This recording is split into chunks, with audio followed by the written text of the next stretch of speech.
Samantala, may briefing po ngayon ng NDRRMC. Tunghayan po natin ito. Sa kanila. And there are 85 personnel right now in Ormoc City to augment the police station also there. And we have 301 more all slated to proceed to Tacloban. Hindi ko palang alam, this is a morning update, so I'm not sure if they have arrived already in Tacloban. And definitely, the latest report we got is that we have security forces already in PNP forces, what's left of them in north and south of San Juanico Bridge, guarding the acting as road security for relief efforts in that particular area.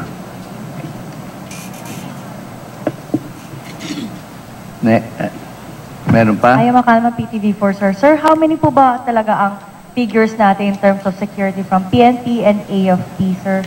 Ilan po yung, and are we also continuing augmenting more troops from the area, from other regions, nearby regions? Definitely, yun po yung ginagawa ng PNP. I can only speak for the PNP. How about for the AFP, sir? Would you know how many troops that you were able to deploy? Deployed 1 battalion in that area, and we still have other forces on standby and ready to be deployed. And anybody from AFP or PNP, sir, how many na po ba ang mga armed men na pumasok sa mga devastated areas sa Eastern Visayas? Would you know kung ilan na po yung armed men na pumasok? Coming from, different...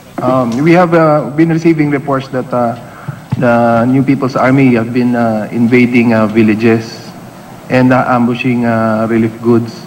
However, we have no formal report yet regarding that matter. And I'm sure that our forces there on the ground, both the PNP and the AFP, will be responding immediately to those concerns.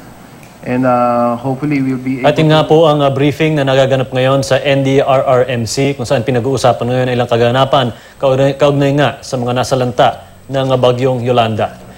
Samantala sa mga nag-aalala naman sa kanilang mga kaanak na taga-Antique, maaari po kayong tumawag sa hotline PDRRMC. Ang numero po ay 0917-427-4000. Maaaring mag-email sa antique_philippines@yahoo.com. Itawag, i-text o i-email lamang ang pangalan at address ng inyong mahal sa buhay. Mula sa main station sa San Jose na tatanggap ng inyong mga mensahe, ipadadala po ito sa pamamagitan ng handheld radio sa satellite office sa Tibiao o Kulasi. Isang runner ang magpapadala ng inyong mensahe sa inyong pamilya. Kung ano man ang sagot ng inyong pamilya ay ipapadala rin pabalik sa inyo.